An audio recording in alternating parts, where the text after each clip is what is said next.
dar início à sessão. Muito bem, boa tarde a todos. Em nome da organização, designadamente do Instituto da Defesa Nacional e da sua diretora, a professora Helena Carreiras, e do Observário, Observatório de Relações Exteriores da Universidade Autónoma de Lisboa, gostaria de dar as boas-vindas a todos os participantes a mais uma edição do ciclo de conferências e aulas abertas China e Ásia-Pacífico, coordenado pelo professor Dr. Luís Tomé. Num contexto de crescente centralidade da Ásia-Pacífico, na geopolítica, geoeconomia mundial e da afirmação da China como nova superpotência, estes debates, contando com a colaboração de prestigiados especialistas nacionais e estrangeiros, assumem naturalmente especial relevância. Resta-me dizer que este ciclo de conferências está associado ao curso de Estudos Avançados sobre a Ásia-Pacífico, numa parceria entre a Universidade Autónoma de Lisboa e o Instituto de Defesa Nacional, e que as próximas sessões decorrerão online via Colibri Zoom no dia 24 de junho, com os convidados Toshihiro Minohara, Maria Raquel Freire, Vasco Rato e Leonídio Ferreira. Desejo a todos uma boa sessão. Passo a palavra ao professor Luís Tomé. Obrigado, Dr. Luís Cunha. Permita-me também começar por saudar o nosso ilustre convidado, orador desta sessão, Dr. Carlos Gaspar, que apresentarei já nos próximos minutos. Saudar também todos os participantes, em particular os nossos estudantes deste curso, e recordar a todos, se porventura não ouviram anteriormente, que esta sessão está a ser gravada e, portanto, se porventura alguém não quiser ter a sua imagem ou voz gravada, deverá manter sempre o vídeo e o som desligados. Aliás, sugeria isso mesmo durante a palestra do Dr. Carlos Gaspar, para não haver bloqueios ou sobrecarga no sistema, sendo que depois a gravação será disponibilizada, como todas as outras, nos sites do IDN, do Observário e também no canal YouTube da Autónoma Relações Internacionais. O Dr. Carlos Gaspar é investigador associado do Instituto Português de Relações Internacionais, da Universidade Nova de Lisboa, IPNova, professor catedrático convidado da Faculdade de Ciências Sociais e Humanas da mesma Universidade Nova de Lisboa, assessor do Instituto da Defesa Nacional, assessor do Conselho de Administração da Fundação Oriente, membro do European Council on Foreign Relations e da Associação Portuguesa de Ciência Política, e tem-nos prestado um enorme contributo nos últimos anos com várias obras de relevo. Os meus alunos conhecem por estarem referenciadas as bibliografias, mas salientaria o Pós-Guerra Fria, em 2016, a Balança da Europa, em 2017, Raymond Aron e a Guerra Fria, em 2018, o Regresso da Anarquia, em 2019, e já este ano, O Mundo de Amanhã. Dr. Carlos Gaspar, os nossos muito obrigados por esta sessão, falando sobre um tópico que é talvez o tema central das relações internacionais na atualidade, Estados Unidos versus China. Alguns se calhar prefeririam China versus Estados Unidos, mas vamos ouvi-los atentamente porque tem sempre não apenas imensos conhecimentos, mas uma enorme astúcia na forma como analisa estas questões e, portanto, vamos ouvi-lo atentamente, seguindo-se depois um período de questões e debate. Mais uma vez, obrigado. A palavra é sua. Obrigado pelas suas palavras. São palavras de amigo, devem ser tomadas com o devido desconto. O tema é, de facto, o tema do momento. Anteontem houve um conflito sangrento entre tropas chinesas e tropas indianas nas faldas do Tibete, no Aksai Chin. Os indianos dizem que tiveram 20 mortos. É a primeira vez desde 1975 que um conflito na fronteira, que não é uma fronteira jurídica, mas uma linha de demarcação cujo traçado é contestado por ambas as partes, é a primeira vez desde 1975 que há um conflito que tem baixas militares, aparentemente de ambos os lados, embora a parte chinesa, que admitiu ter baixas, não tenha dado nenhuma indicação sobre o número de soldados que terão sido vítimas deste conflito. Há, portanto, não apenas uma centralidade deste tema, há também uma tensão crescente nas fronteiras à volta da China. Falaram dos mares do sul da China, onde essa tensão é permanente, também é na linha de demarcação entre a Índia e a China, também o é na linha de demarcação entre a China e o Japão, e também o é, naturalmente, nos estreitos da Formosa, onde a pressão chinesa sobre Taiwan é permanente. O tema é um tema relativamente grande, eu interpretei de uma maneira pausada e disse ontem ao professor Luís Tomé que, pela minha parte, preferia fazer uma recapitulação das relações entre os Estados Unidos e a República Popular da China.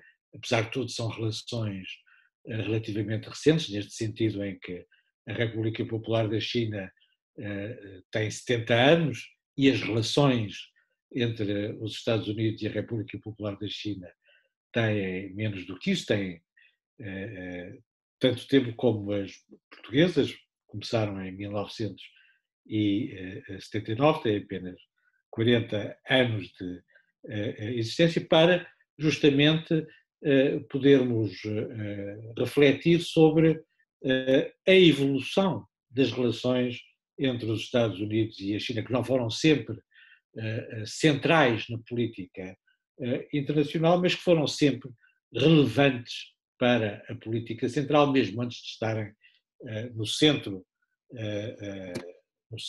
no eixo central da competição estratégica internacional, como é o caso nos últimos anos. E dividi a minha breve exposição em 4 episódios e em 4 etapas. Uma primeira etapa que vai entre 1949 e 1969, uma segunda que vai entre 1969 e 1989, Tiananmen, a seguir entre 1989 e 2008, a crise financeira de 2008, e a partir daí os temas da conjuntura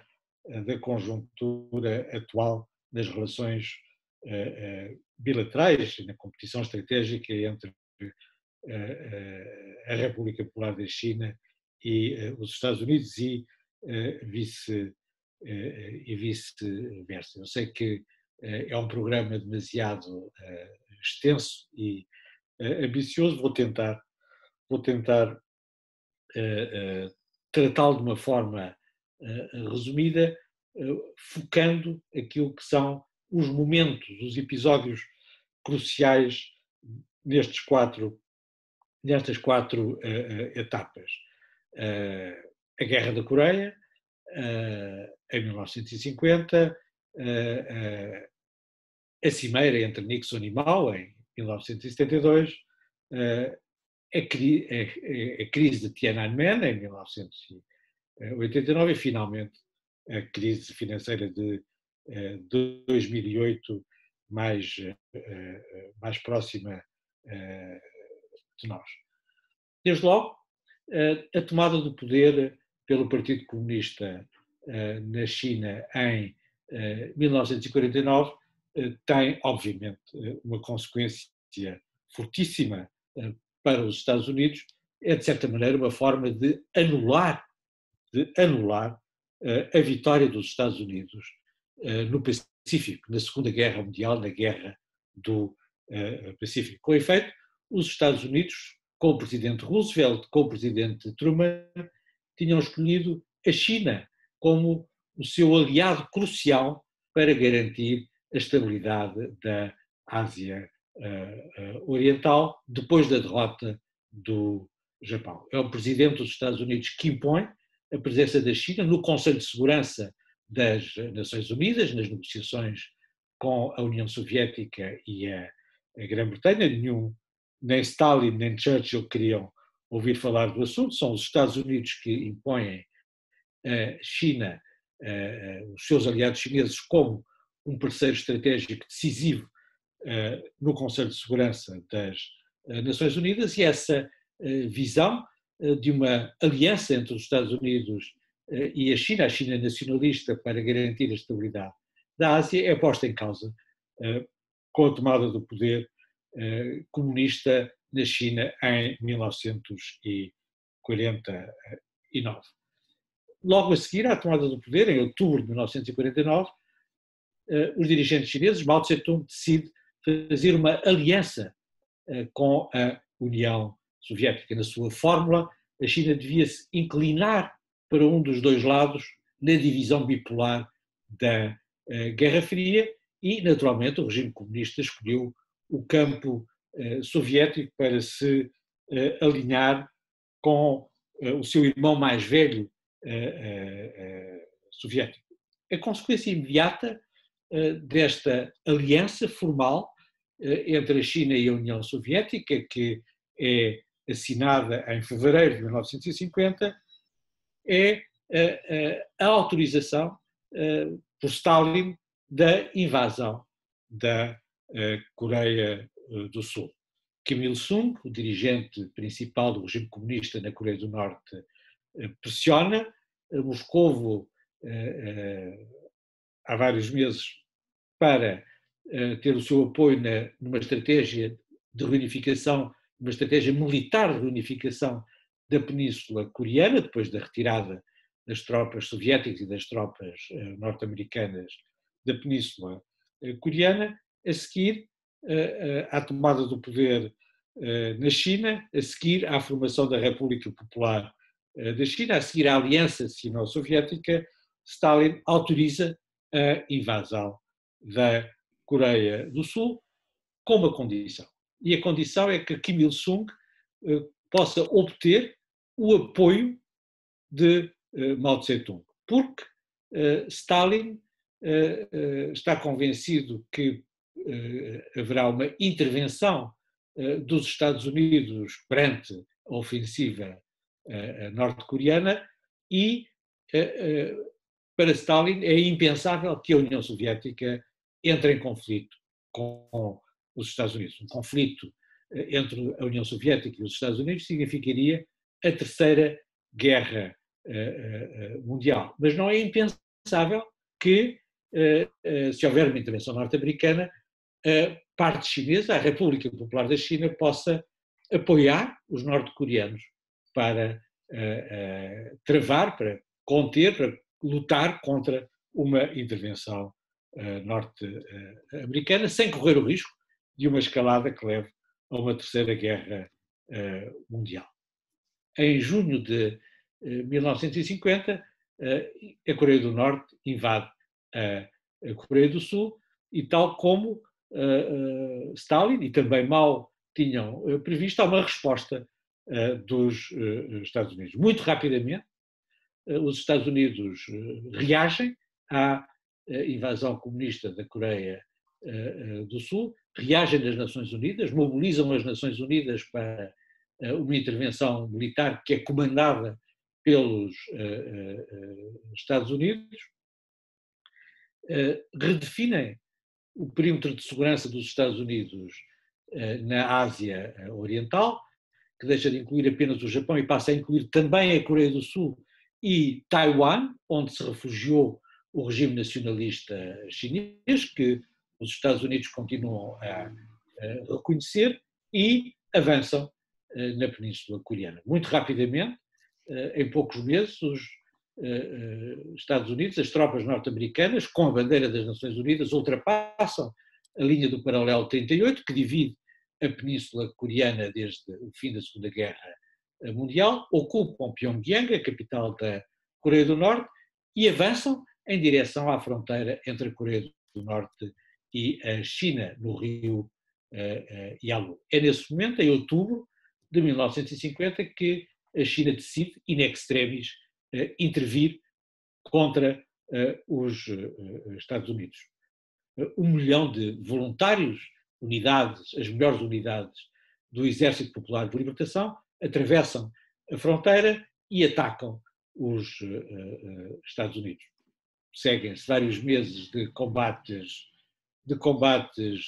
muito severos.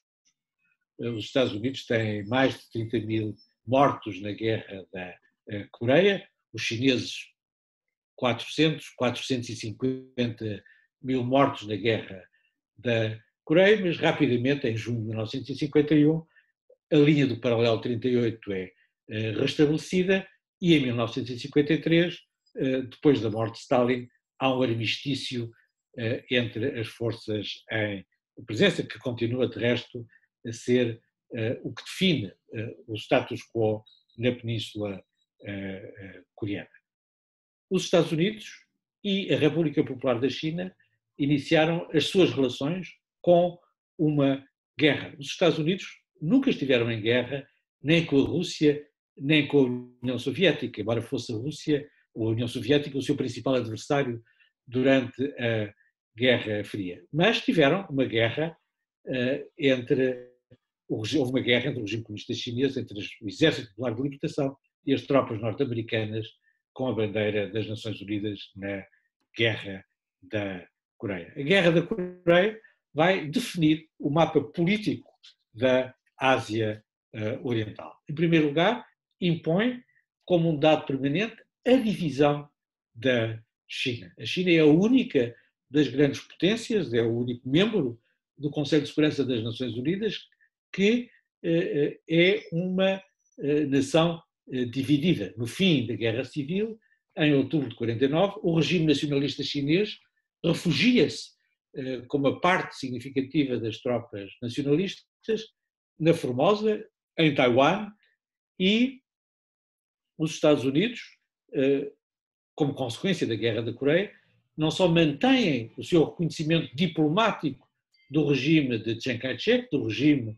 do Partido Nacionalista Chinês, seu aliado na Segunda Guerra Mundial, como garantem a segurança de Taiwan, garantem a sobrevivência da República da China em Taiwan durante toda a Guerra Fria e até à atualidade. Portanto, a primeira consequência, além da divisão da Coreia, a divisão da China. China nacionalista, a República Popular da China, que unifica o território continental da China, o regime nacionalista que ocupa Taiwan. Segunda consequência é a definição do arco de alianças, do sistema de alianças dos Estados Unidos na Ásia Oriental. Os Estados Unidos trocam a aliança com a China, que se torna impossível com a aliança sino-soviética, pela aliança com o Japão, que permanece até hoje. No fim da Guerra da Coreia, fazem uma aliança com a Coreia do Sul, que continua a existir, e depois alargam esse sistema de alianças à Austrália, à Nova Zelândia, às Filipinas e mais tarde também à Tailândia. E finalmente, última consequência da Guerra Fria, a República Popular da China fica refém da União Soviética, fica refém do seu irmão mais velho. Com efeito, os Estados Unidos não reconhecem diplomaticamente a República Popular da China, os seus aliados, com exceção da Grã-Bretanha, seguem o seu exemplo e não reconhecem a República Popular da China, o que significa que a China está limitada no seu reconhecimento internacional, está submetida a um regime de isolamento internacional, é reconhecida dentro do bloco soviético, mais tarde entre os neutrais, mas não é reconhecida pelos Estados Unidos e pelos aliados ocidentais. A segunda etapa, 1969-1989, sucede à ruptura da aliança entre as duas grandes potências comunistas, a União Soviética e a República Popular da China, que é levada até ao limite em 1969. Em 1969, os dois aliados entram em confronto armado, quer no Xinjiang, quer no Rio Ussuri, na Manchúria. Há vários confrontos armados entre o Exército Vermelho e o Exército Popular de Libertação, e, mais do que isso, há uma sondagem informal de Moscovo a Washington, em que os soviéticos querem saber qual seria a posição dos Estados Unidos, qual seria a posição do presidente Richard Nixon se Brezhnev ordenasse um ataque preventivo contra a China para destruir o seu dissuasor nuclear concentrado em Lop-Nor, na Ásia Central. Isto marca uma viragem decisiva nas relações, não apenas entre a China e a União Soviética, mas também entre a China e os Estados Unidos, porque o presidente Richard Nixon diz que é contra um ataque preventivo da União Soviética contra a República Popular da China. E o presidente dos Estados Unidos coloca assim a principal potência ocidental no centro das relações entre as duas principais potências comunistas. Paralelamente, Mao Tse-tung e os marechais soviéticos estão a debater em Pequim quem é o inimigo principal. É o social-imperialismo soviético, que quer atacar o seu dispositivo nuclear, ou é o imperialismo norte-americano, esse velho tigre de papel? A decisão de Mao Tse-tung é que o social-imperialismo é o inimigo principal e isso abre caminho para a normalização das relações diplomáticas com os Estados Unidos, que vai levar à cimeira entre o presidente Nixon e Mao Tse-tung em Pequim, ao reconhecimento da República Popular da China, que ocupa o seu lugar, o lugar da China, no Conselho de Segurança das Nações Unidas e rompe o isolamento diplomático, uma vez que o reconhecimento pelos Estados Unidos significa que o Japão, em primeiro lugar, os outros países aliados dos Estados Unidos, os aliados ocidentais dos Estados Unidos, vão reconhecer a República Popular da China. Os Estados Unidos e a República Popular da China resolvem pôr entre parênteses o problema principal que os divide, a questão de Taiwan. Os Estados Unidos deixam de reconhecer a República da China, reconhecem exclusivamente a República Popular da China, mas em troca os chineses aceitam o status quo nos estreitos da Formosa, isto é, aceitam que o regime nacionalista continue a existir em Taiwan, aceitam manter essa situação ambígua, tal como ela está, na fórmula de Mao Tse-tung. A questão de Taiwan pode continuar em aberto durante 100 anos. Já passaram algumas décadas desde que ele disse isso, mas essa é a posição da República Popular da China. Em contrapartida, os Estados Unidos e a República Popular da China formam entre si uma coligação anti-hegemónica para conter a União Soviética, que se consolida com as reformas de Deng Xiaoping a partir de 1979.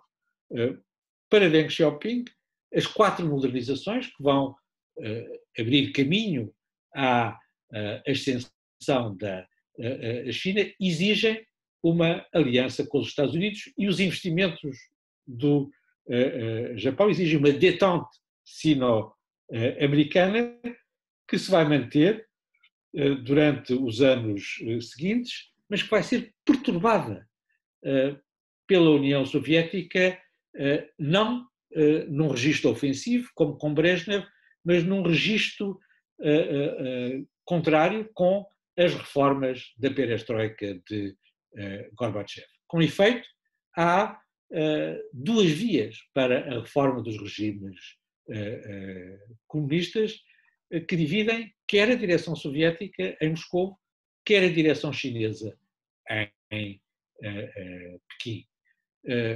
Deng Xiaoping defende que a reforma do regime comunista se deve limitar à liberalização económica e social e que a autoridade do Partido Comunista, que o regime comunista se deve manter intacto como o garante das reformas. Mas, influenciados por Gorbachev, uma parte dos dirigentes do Partido Comunista da China defendem que deve haver também uma reforma política no sentido de transformar o regime comunista, a República Popular da China, num Estado de direito e de admitir o pluralismo político. Essa divisão interna vai levar a uma nova situação crítica que vai culminar com a crise de Tiananmen em junho de 1989, que marca o início da nossa terceira etapa e o nosso terceiro momento crítico nas relações entre os Estados Unidos e a República Popular da China. Tiananmen é uma decisão de Deng Xiaoping de reprimir brutalmente, com a intervenção militar do Exército Popular de Libertação contra os manifestantes em Tiananmen e em várias outras cidades da China, para pôr fim não apenas ao movimento democrático na China, mas para pôr fim às divisões internas dentro da direção comunista. O secretário-geral do Partido Comunista da China, Zhao Ziyang, é afastado da direção na véspera da intervenção militar contra os manifestantes em Tiananmen, em 4 de junho de 1989. No mesmo dia em que as reformas polacas marcam o início da contagem decrescente dos regimes comunistas na Europa de Leste e na União Soviética, na China a intervenção militar marca uma demonstração de força do regime comunista chinês para manter a sua autoridade. Mas isso implica o isolamento do regime comunista chinês, apesar dos Estados Unidos quererem manter a coligação anti-hegemónica, não podem impedir o presidente dos Estados Unidos, o presidente George Bush, não pode impedir o Congresso de decretar sanções contra a República Popular da China, mas internamente também há uma divisão entre os reformistas que querem continuar a liberalização económica e social e uma linha mais autocrática que quer pôr fim às reformas para que o regime comunista não corra nenhum risco. Essa divisão interna termina com o fim da União Soviética, com o golpe de Estado de agosto de 1991 em Moscou. No dia seguinte, Deng Xiaoping impõe a sua linha reformista, recomeça a sua linha reformista, isola a linha mais reacionária dentro do Partido Comunista da China e impõe de novo a sua estratégia de reformas. A sua estratégia de reformas é concentrar todos os esforços no desenvolvimento económico e social da China, numa linha que reconhece uma economia socialista de mercado, coisa que ninguém sabe o que é, mas que funciona admiravelmente na China, para garantir a modernização da China, não apenas a modernização industrial da China, mas também a ressurgência da China como uma grande potência. Mas essa estratégia exige também que haja uma abertura internacional. A economia chinesa é uma economia exportadora e é uma economia que precisa da tecnologia, de ter acesso à tecnologia internacional dos Estados Unidos e do Japão. E, nesse sentido, a estratégia de Deng Xiaoping exige não apenas uma liberalização económica e social, exige também a détente sino-americana, exige que a ascensão da China se faça sem confrontação entre a República Popular da China e os Estados Unidos. Para Deng Xiaoping, uma confrontação prematura com os Estados Unidos, a confrontação prematura da União Soviética com os Estados Unidos, foi o erro fatal que levou ao fim do regime comunista russo, e ele não quer que a China repita esse erro.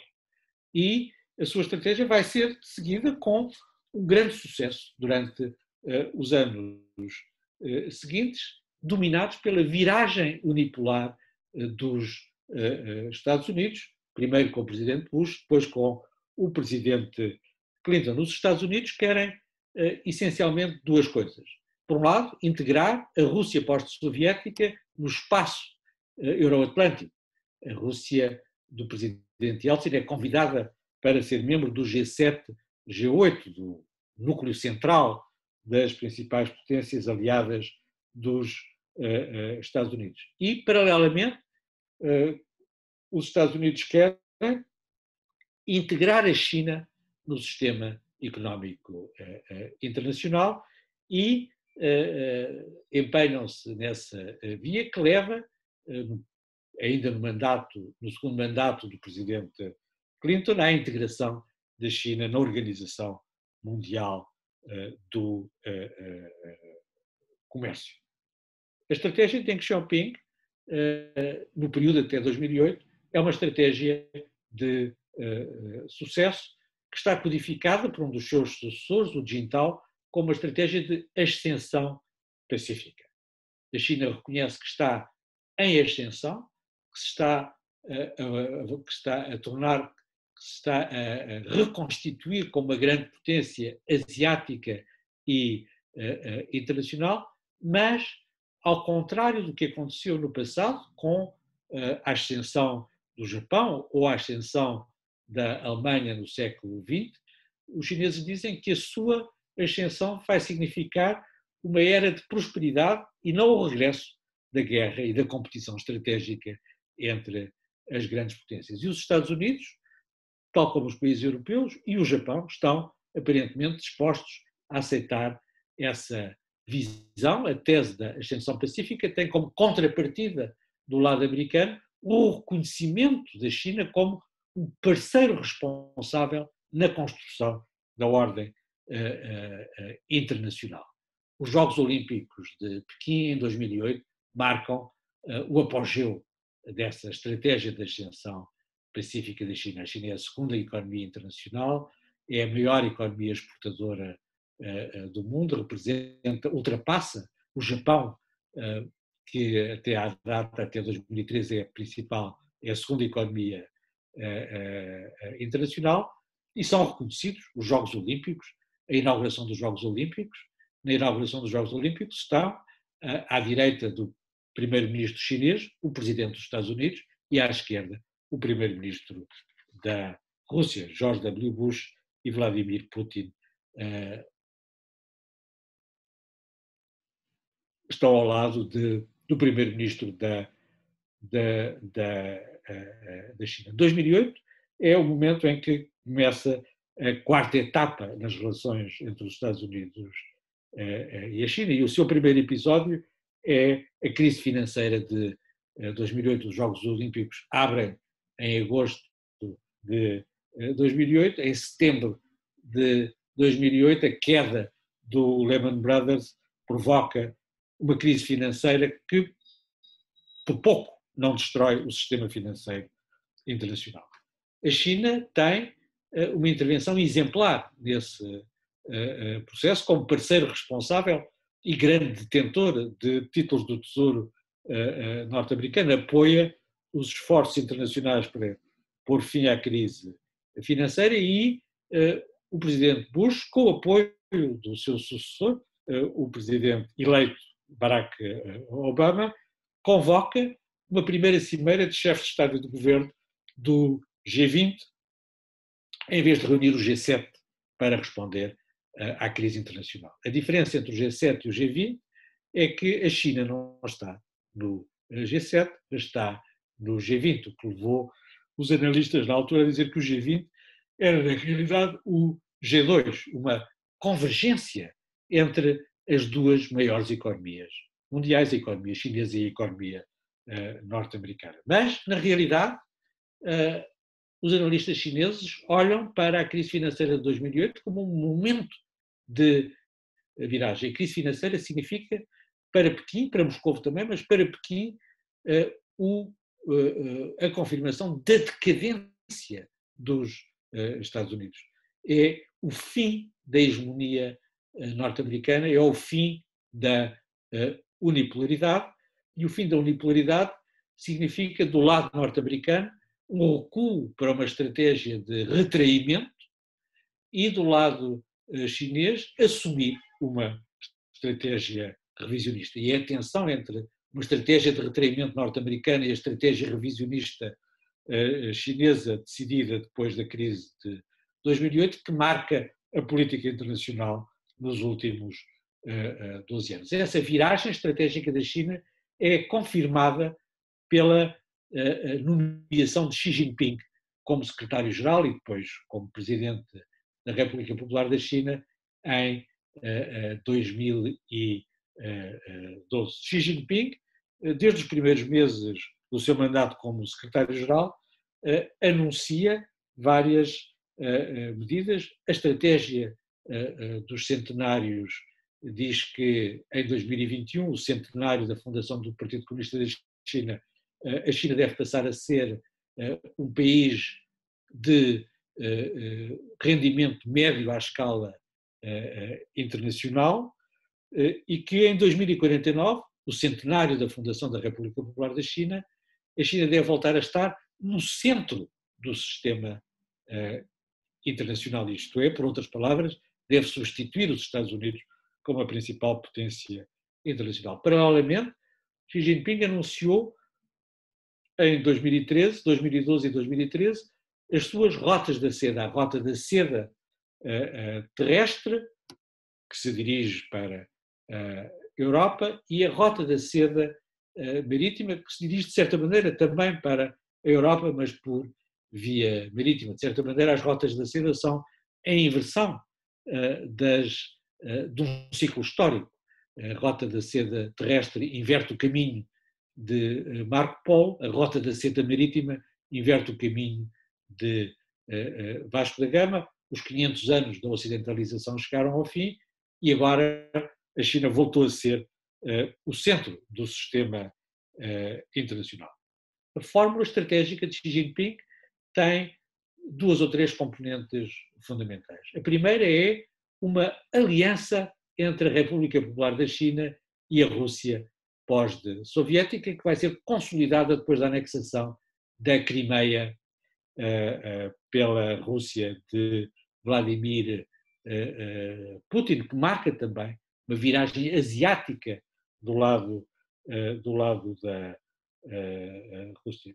E, paralelamente, com essa retaguarda consolidada com uma aliança entre a China e a Rússia, a China deve se concentrar na competição marítima com os Estados Unidos para expulsar os Estados Unidos da Ásia Oriental e pôr fim às alianças asiáticas dos Estados Unidos e também, obviamente, implicitamente, para reunificar a China e integrar Taiwan na República Popular da China.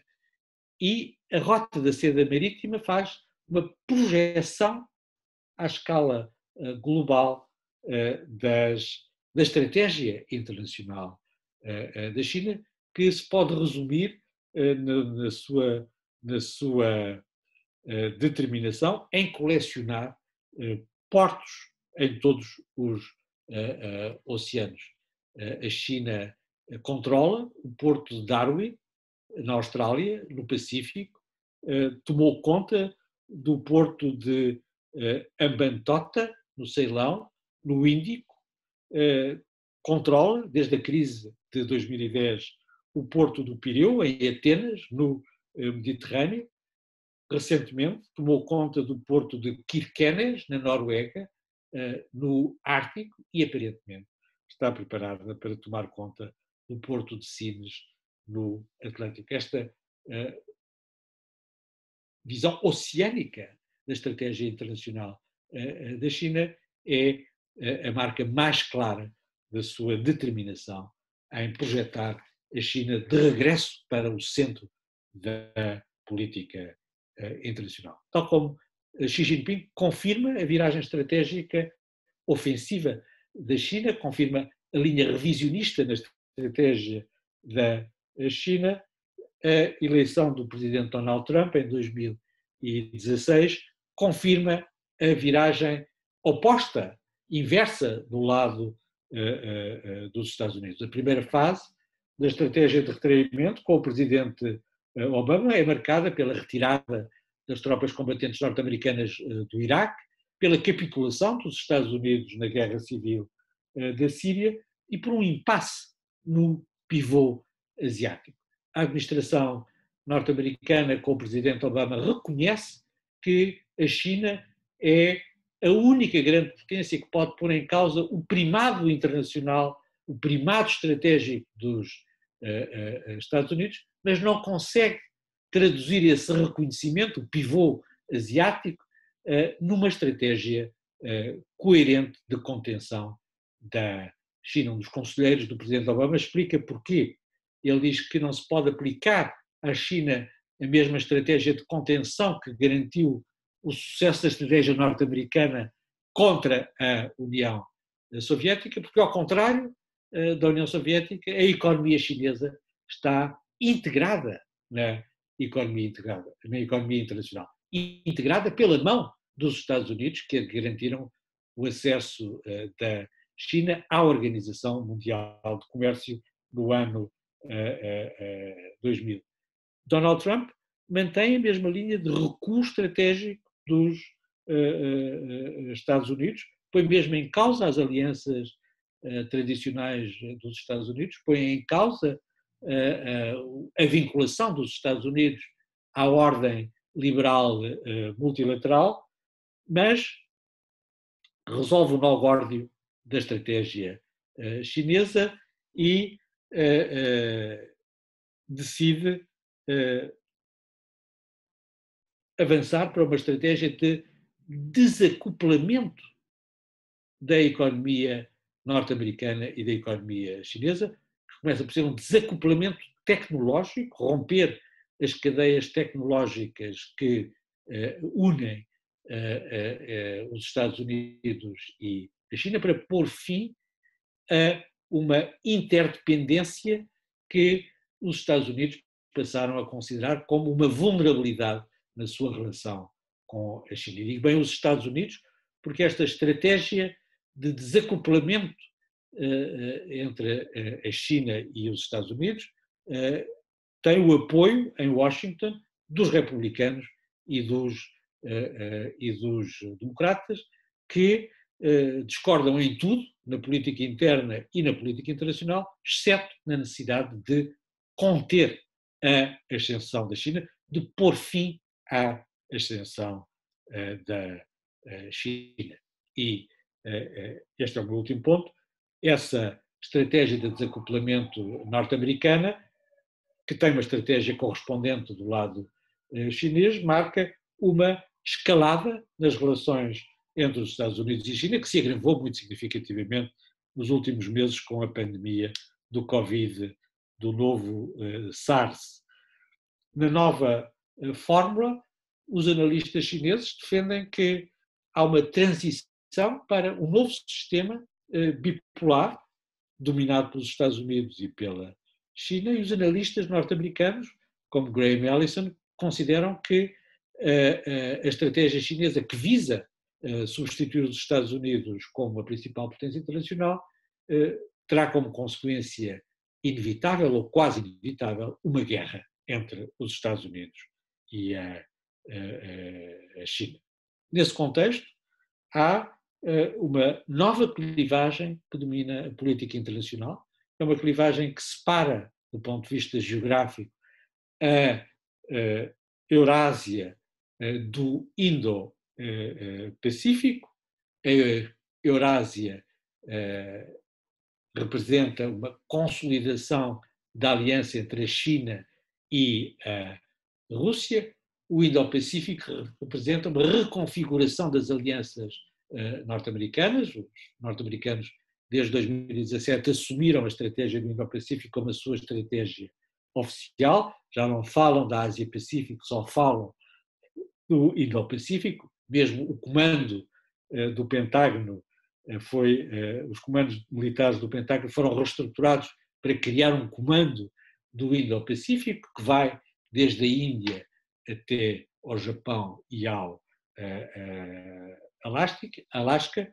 A nova forma das alianças dos Estados Unidos inclui não apenas o Japão e a Austrália, mas também a Índia, para conter, para formar um arco marítimo para contrabalançar a ascensão da China e a sua convergência com a Rússia. Este movimento confirma a recentragem da política internacional na Ásia. Não na Ásia Oriental, não na Ásia Pacífico, mas numa grande Ásia bioceânica, onde estão 40% do PIB global, 2/3 do crescimento mundial, 10 das 20 economias mais competitivas, 7 dos 10 maiores exércitos do mundo, 6 dos 8 estados nucleares oficiais e, em breve, estarão também 65% das classes médias globais a partir de 2030. Não sabemos se a China substituirá os Estados Unidos no centro do sistema internacional, é improvável que seja assim, mas a Ásia substituiu durante um período relativamente longo o eixo euroatlântico como o centro da política internacional e no centro da política asiática, no novo centro da política internacional está a competição estratégica estrutural entre os Estados Unidos e a República Popular da China. Muito obrigado. Dr. Carlos Gaspar, muito obrigado por esta excelente apresentação, com muitos tópicos. Eu, antes de começarmos aqui o período de questões e debate, pediria aos nossos participantes para saudarmos o Dr. Carlos Gaspar com as palmas que podemos fazer no Zoom, com o sinalzinho que temos em baixo, na barra, dando os nossos agradecimentos por esta muito interessante apresentação. Eu abria então de imediato o palco ao período de questões, comentários e debate. Agradecia que as pessoas se fossem identificando com uma mãozinha para poder tomar nota da sequência das intervenções. Claro que podem usar também o chat ou o bate-papo, mas creio que seria mais vivo fazê-lo de viva voz, recordando, apesar de tudo tenho que o fazer, de que a sessão está a ser gravada. Portanto, peço no fundo inscrições para começarmos o período de debate. Presumo que haja, no meio de tantas questões que o Dr. Carlos Gaspar aflorou, haverá certamente comentários, dúvidas, esclarecimentos a endereçar ao nosso convidado. Eu não consigo ver todos ao mesmo tempo, vou tendo que andar aqui para um lado e para o outro, mas sugeria também, agora que já não estamos na fase da apresentação, aqueles que não se importarem de abrirem os vídeos, porque é mais confrangedor estarmos a falar para um conjunto de fotografias e de nomes. Por isso, porque aqueles que não se importarem, abram os vossos vídeos e depois, naturalmente, os microfones para as vossas questões. Pergunto então quem é que quer começar a colocar alguma questão ao Dr. Carlos Gaspar.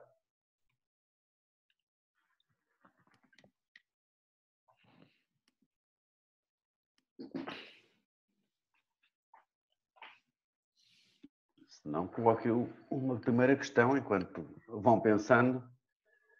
Sr. Carlos Gaspar, uma das passagens mais interessantes que referiu e que sublinhou até mais do que uma vez, utilizando a expressão aliança para caracterizar as relações da China com a Rússia. Na verdade, oficialmente não é uma aliança, mas percebe-se perfeitamente o porquê de ter utilizado esse termo, mas a minha questão é saber se acha que essa aliança, cooperação estratégica, que é muito interesseira, portanto, a China tem na Rússia armamento e, sobretudo, energia.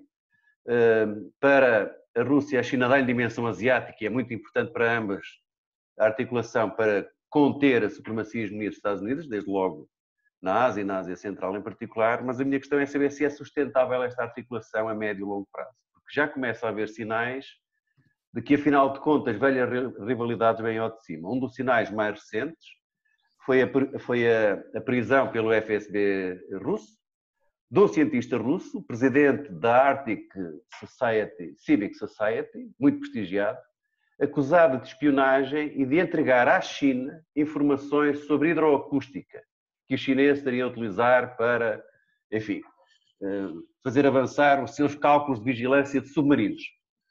Este é apenas um dos sinais, sabendo que, historicamente, as relações não são assim tão próximas como, por vezes, se parecem atualmente.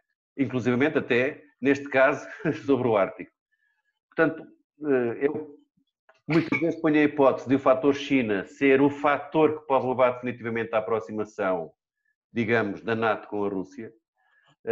Tenho alguma dificuldade em ver como a prazo esta articulação da Rússia com a China pode ser tão sólida como parece neste momento. Pergunto-lhe por isso a sua opinião sobre esta articulação entre as duas potências. Muito obrigado. Em primeiro lugar, não é uma aliança. A aliança sino-soviética era uma aliança. Stalin não queria formalizar essa aliança. Foram os chineses que impuseram a formalização da aliança. Foi Mao Tse-tung que a impôs, disse que não saía de Moscovo enquanto o acordo não fosse assinado, e ele parece que era uma pessoa particularmente teimosa no seu trato pessoal e político, e o acordo foi assinado depois de ele ter estado 2 meses em Moscovo. Ao que parece, passava o dia a ver filmes americanos, o que irritava particularmente os agentes soviéticos encarregados de o acompanhar neste período. Nem a China nem a Rússia aceitam as alianças, consideram ambas as alianças como uma fórmula típica da Guerra Fria, o que revela, no mínimo, uma certa ignorância do ponto de vista histórico, se não do ponto de vista da teoria das relações internacionais, e preferem um termo mais casto e ambíguo, que são as parcerias estratégicas. As parcerias estratégicas são tudo e o seu contrário. Portugal também tem uma parceria estratégica com a China. Provavelmente há alguns diplomatas portugueses que a levam a sério, mas não são certamente os diplomatas chineses que a confundem com uma aliança entre Lisboa e Pequim. Mas no caso da Rússia, essa parceria estratégica teve várias fórmulas e várias formas de tradução, desde que foi definida em 1996. E desde 1996 que, já há um certo tempo, portanto, desde 1996 que a maioria dos analistas políticos nos explica que as rivalidades históricas, a assimetria, as condições estratégicas, tudo milita contra uma convergência estratégica entre a Rússia pós-soviética e a República Popular da China. Nós estamos em 2020 e a convergência é mais forte hoje do que jamais foi desde 1996. O momento de viragem, na minha opinião, é a anexação da Crimeia e a guerra na Ucrânia Oriental, que mesmo antes da intervenção da Rússia na guerra civil da Síria, marcam uma deslocação do centro da política externa da Rússia para o Oriente, onde a Rússia e a China estão a organizar uma rede multilateral de instituições multilaterais para criar, dar forma a um espaço euroasiático. A Organização de Cooperação de Xangai, que começou por ser, em 1997, um mero exercício de contenção, de controle das antigas repúblicas asiáticas, hoje em dia inclui a Índia e o Paquistão, e pode vir a incluir o Irão e, eventualmente, a Turquia, que é um membro da NATO que neste momento está numa fase difícil. Há, portanto, um empenhamento muito forte, justamente, das duas grandes potências do espaço euroasiático, que têm conseguido impedir que aquilo que à partida as divide, que são as questões no espaço contíguo que separa a Rússia da China, que essas questões os possam dividir. E o sucesso diplomático dessa estratégia tem sido absolutamente notável. A estratégia de convergência, ou a convergência estratégica, ou a aliança, ou a parceria estratégica, chamem-lhe o que quiserem, entre a Rússia e a China, tem um significado diferente para a China e para a Rússia. Para a Rússia, na minha interpretação, a parceria estratégica, a aliança com a China, é uma forma de conter a ascensão da China, criando uma rede de interdependências económicas, energéticas, institucionais, políticas entre as duas potências. Isso é uma estratégia de aliança como outra qualquer. As alianças não são como as relações amorosas e apaixonadas, ou as relações de amizade, para usar uma forma mais kantiana e moderada, são relações políticas. E a aliança da Rússia com a China é uma forma de conter a ascensão da China, que neste momento tem um poder nacional agregado maior do que aquele que tem a Rússia, exceto na dimensão estratégica nuclear. Para a China, trata-se de neutralizar a retaguarda continental. O adversário estratégico da China não é a Rússia. A China acha que a Rússia é uma potência decadente e em declínio. Talvez até ache demasiado assim, e seja demasiado evidente que acha isso. O adversário estratégico da China são os Estados Unidos.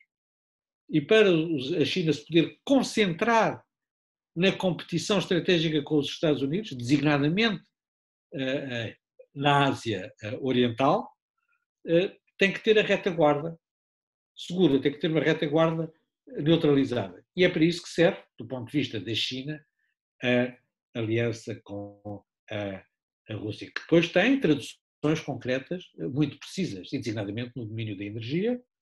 Desde 2014 que os capitais chineses estão associados à exploração das reservas na Sibéria, que são o essencial das reservas estratégicas da Rússia. Há uma aliança entre a China e a Rússia para a exploração da rota do Ártico, é uma rota da seda, na terminologia chinesa, e há, obviamente, uma transferência de tecnologia militar cada vez maior, sucessivamente cada vez mais importante, da Rússia para a China. E, na mesma altura em que o pobre cientista russo foi disciplinado, o presidente Putin garantiu ao presidente Xi Jinping que a Rússia ia fornecer uma nova geração de submarinos nucleares à China. E esta questão é uma questão absolutamente crucial, porque os submarinos chineses, como dizia outro dia um analista militar com alguma graça, fazem mais barulho no fundo do Oceano Pacífico do que um táxi a descer a Quinta Avenida. E isso é uma vulnerabilidade estratégica crucial, uma vez que os submarinos nucleares são a capacidade de second strike que dá consistência a uma estratégia de dissuasão nuclear de uma grande potência.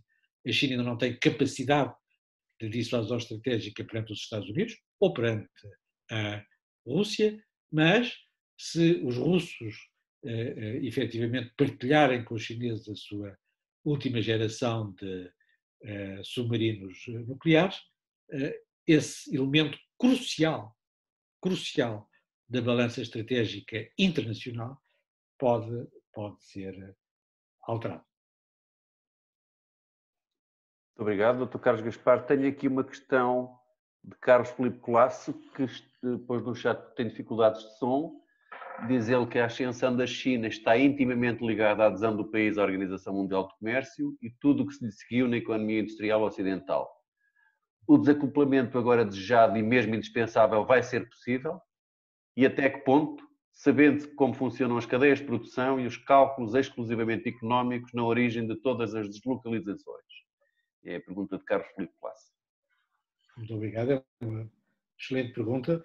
Hoje em dia, os analistas norte-americanos põe em causa a sensatez da decisão norte-americana de integrar a China na Organização Mundial de Comércio.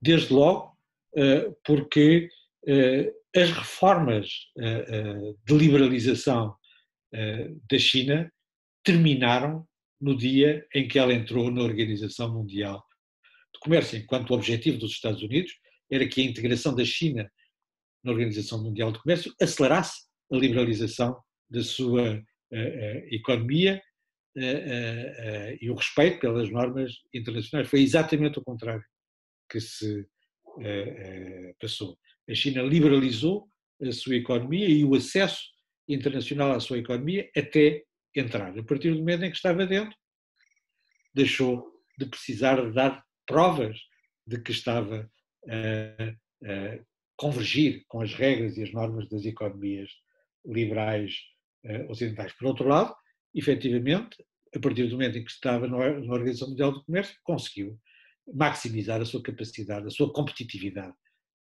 internacional. Portugal pagou uma parte do preço da ascensão económica da China, da internacionalização da sua economia. O desacoplamento é possível.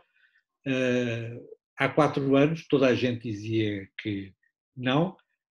Há 2 anos, quando se entrou numa fase mais ofensiva e com medidas concretas de desacoplamento e de imposição de tarifas e de contenção radical dos investimentos chineses nos Estados Unidos e dos investimentos norte-americanos na China, o desacoplamento passou a estar em cima da mesa, mas a maior parte dos analistas, sobretudo os economistas, consideravam impossível. E no último número da Foreign Affairs, ainda há 2 ou 3 artigos que dizem que é impossível fazer o desacoplamento entre a economia dos Estados Unidos e a economia da China. O desacoplamento tecnológico está razoavelmente avançado. Os investimentos desapareceram, ou praticamente desapareceram. Os investimentos chineses nos Estados Unidos e norte-americanos na China praticamente desapareceram e, de certa maneira, a escalada das tensões desde o princípio da epidemia, o vírus chinês, o vírus Trump e por aí fora, outras coisas igualmente abjetas, de certa maneira fizeram com que o desacoplamento se tenha tornado irreversível entre as duas. Estamos a falar da separação entre as 2 maiores economias mundiais. A política europeia está paralisada há 4 anos com a separação da economia britânica das economias da União Europeia. Estamos completamente paralisados e isso é uma coisa mínima comparado com a separação entre uma economia que vale 15% do produto global e outra que significa que representa 24% do produto global. É uma coisa com uma escala absolutamente extraordinária, mas está a ser feita num quadro de um consenso político, estratégico e institucional entre republicanos e democratas e com um empenho muito significativo do Congresso. As medidas mais duras para acelerar o desacoplamento tecnológico, mesmo para limitar o acesso dos estudantes chineses e dos americanos de origem chinesa a programas tecnológicos avançados, vêm do Congresso, não vêm sequer da administração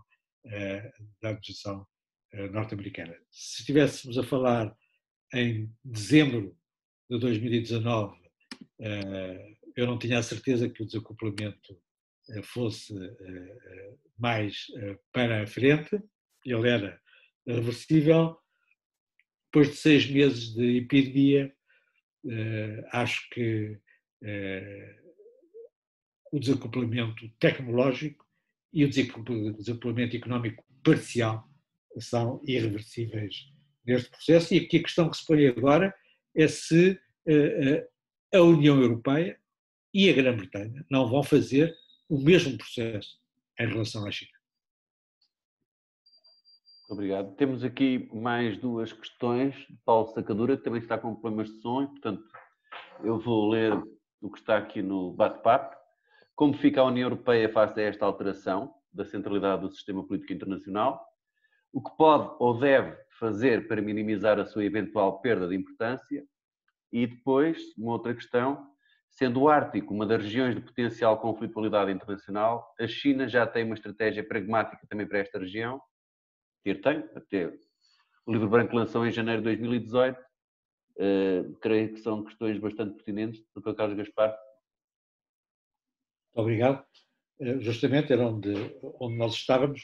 Qual é a posição da União Europeia? A Europa deixou de ser o centro do sistema internacional em 1918, mas ainda não se convenceu de que houve uma mudança.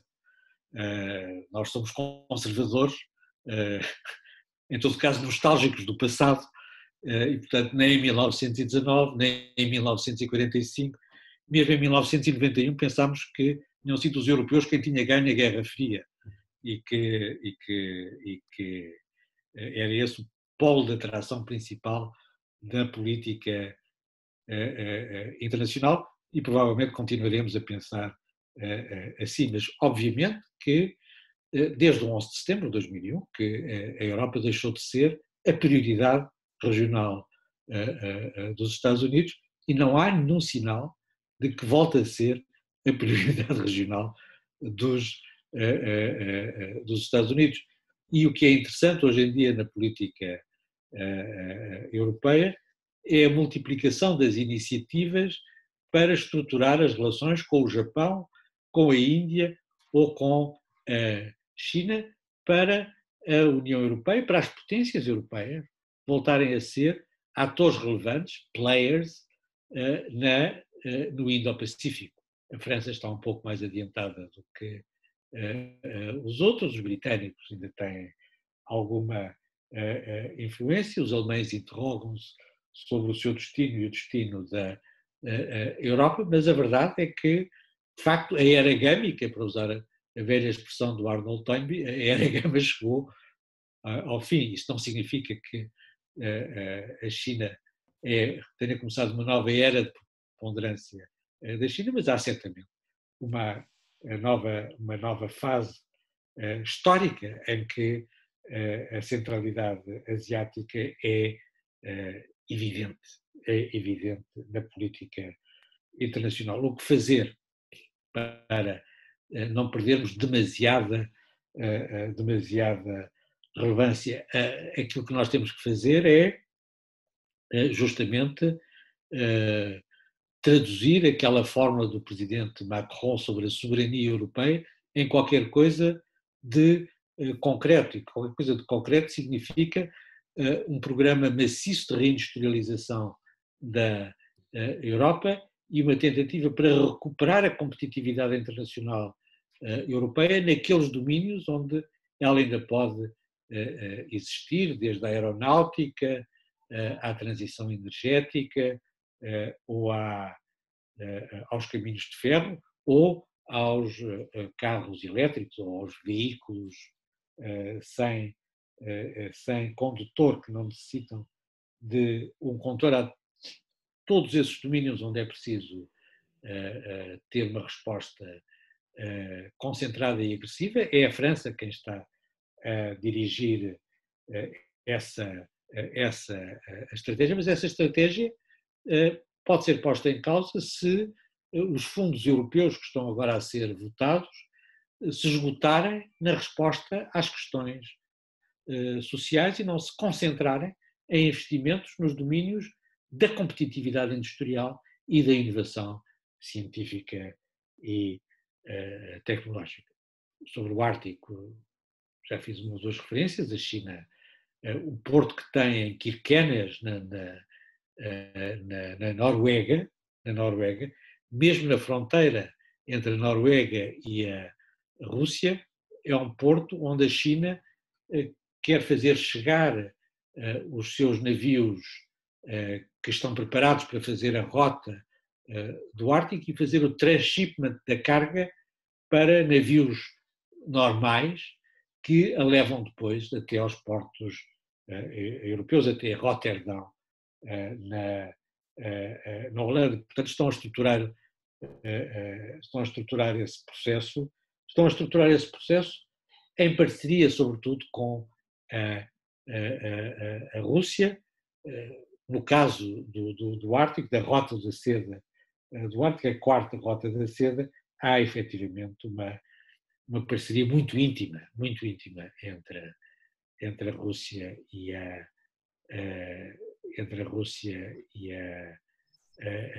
a China, que tem algumas implicações estratégicas, designadamente para a relação entre os Estados Unidos e a China, sobretudo se os submarinos nucleares puderem usar a rota do Ártico, porque a fronteira do Ártico é muito perto da fronteira norte-americana, ao ponto onde instrumentos militares chineses podem aproximar mais com segurança da fronteira dos Estados Unidos. Muito obrigado. Pergunto por mais questões, não consigo visualizar sinais e não tenho aqui mais nenhuma no chat. Se não têm, aproveito eu para fazer mais uma questão ao Dr. Carlos Gaspar, porque já falou da Rússia e da União Europeia, obviamente China e Estados Unidos, e a minha questão vai para outras duas grandes potências, neste caso asiáticas, e o respectivo papel e posicionamento são o Japão e a Índia. Nós sabemos que são tradicionais históricos rivais da China e da República Popular da China em particular, e têm, aliás, ambos disputas territoriais com a China, mas o Japão tem uma parceria estratégica com a China, mais de 1/5 de todo o comércio externo japonês é com a China, portanto está, de certo modo, novamente na posição tributária, e a Índia, apesar destas escaramuças violentas recentes, em 2017 aderiu à Organização de Cooperação de Xangai, tem uma parceria estratégica bilateral com a China e o triângulo com a China e a Rússia, está nos BRICS, portanto, neste contexto de crescente competição, de certo modo bipolar, China e Estados Unidos, que papel e posicionamento para o Japão e para a Índia? Luís, o Japão, independentemente de ter, para não falar de Taiwan, que ainda tem mais, não é? Uma relação de interdependência económica, tecnológica muito forte, estão ambos a rever essa posição. Taiwan em primeiro lugar, estão a transferir japoneses e chineses da Formosa unidades tecnológicas e industriais cruciais da China para os Estados Unidos. É um movimento inverso. Eles perceberam de uma forma muito direta e linear o que tinham que fazer. Mesma coisa na questão dos 5Gs, não é? Não há uma questão de 5Gs nem na Austrália. Os australianos anteciparam-se à posição norte-americana, não é? Não é evidente que haja 5Gs, ou pelo menos que haja telefones 5Gs da Huawei, se Taiwan não continuar a produzir os chips que estão nos telefones da Huawei, e ela não vai continuar a produzir, a partir do fim de 2020, não vai continuar a produzir os chips para os telefones da Huawei. Portanto, nós estamos nas vésperas de alguns movimentos tectónicos do ponto de vista tecnológico, com consequências económicas muito diretas e muito fortes, mas, de certa maneira, quer no caso do Japão, quer mesmo no caso de Taiwan, isso é aquilo que nós esperaríamos. O Japão é um aliado dos Estados Unidos, sofre, como todos os aliados dos Estados Unidos, o percurso errático da política norte-americana nos últimos 4 anos, mas continua a ser um aliado estratégico, independente estrategicamente dos Estados Unidos, e ao contrário da Alemanha, não pode refletir, falar alto sobre a equidistância, porque não há nenhuma equidistância possível entre a China e os Estados Unidos para o Japão, para Taiwan ou para a Coreia do Sul. A novidade é que a Índia chegou à mesma conclusão. E já tinha chegado a essa conclusão mesmo antes deste confronto, que é o primeiro confronto armado com baixas militares desde 1975. Nós ainda não sabemos tudo o que se passou e, portanto, não vamos adiantar interpretações precipitadas, mas o que aconteceu torna muito difícil voltar atrás para um quadro de normalidade diplomática. E, por outro lado, aquilo que aconteceu confirma aquilo que é não apenas a minha análise, mas sobretudo aquilo que provavelmente é a análise chinesa sobre a evolução da política externa da Índia nos últimos anos. E tal como a China e a Rússia são aliados sem o dizerem, a Índia e os Estados Unidos são aliados sem o dizerem. E essa aliança é tanto mais forte quando os Estados Unidos nem pestanejaram, quando a Rússia trouxe ou levou a Índia para a Organização de Segurança de Xangai para contrabalançar a China. Para contrabalançar a China.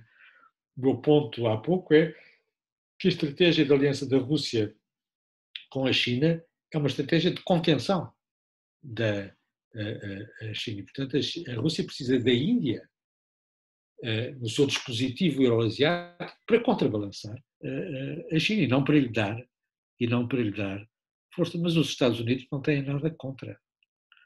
Os Estados Unidos admitem que haja 100 maneiras de contrabalançar a China, desde que elas vão nesse sentido.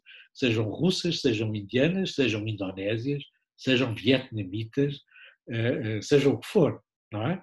Os Estados Unidos são um pouco monotemáticos, não é? E como no princípio da Guerra Fria, quer dizer, de repente a União Soviética deixou de ser o aliado essencial da Segunda Guerra Mundial contra o nazismo e passou a ser a ameaça principal dos Estados Unidos. E quando essa mudança se dá, mudou e não há mais nada à face da Terra. É uma coisa que os alemães talvez ainda não tenham percebido, os portugueses não perceberam certamente, nem querem perceber, mas essa mudança deu-se. E eu acho que na Índia, onde continua a haver um debate estratégico aceso, essa mudança existe. Para a Índia, a Ásia é unipolar. E a unipolaridade asiática é a China. E, portanto, a Índia tem que se aliar com os Estados Unidos e com o Japão, em primeiro lugar, para contrabalançar a China, e em segundo lugar com a Rússia, mas a Rússia, do ponto de vista da Índia, já não é o aliado que foi no passado contra a China, nos anos 60 ou nos anos 70. A viragem da Índia é a mudança estratégica mais importante na política internacional que nós podemos e devemos registrar. Bom, Dr. Carlos Gaspar,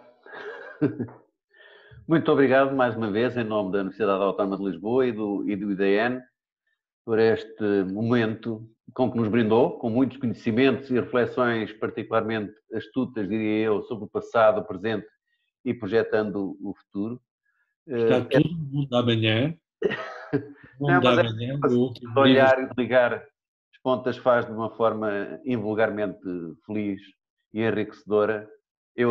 Todos aprendemos sempre muito consigo quando ouvimos e quando lemos, e por isso aos nossos participantes peço que brindemos o nosso ilustre convidado com mais uma salva de palmas à moda do Zoom com estes bonequinhos que temos aqui no nosso ecrã. Dr. Gaspar, muito obrigado pela sua disponibilidade para estar connosco mais um pouco. Nós, para aqueles que puderem, regressamos às 6h30 com mais um par de conferências. A essa hora temos o Dr. Nuno Canas Mendes e depois às 9h da noite o Dr. Nuno Magalhães neste mesmo link. Despeço-me de todos. Até já, Dr. Carlos Gaspar. Uma vez mais, um grande abraço. Os nossos agradecimentos por este convite. Até já. Boa tarde. Até já, professor. Até já. Obrigado.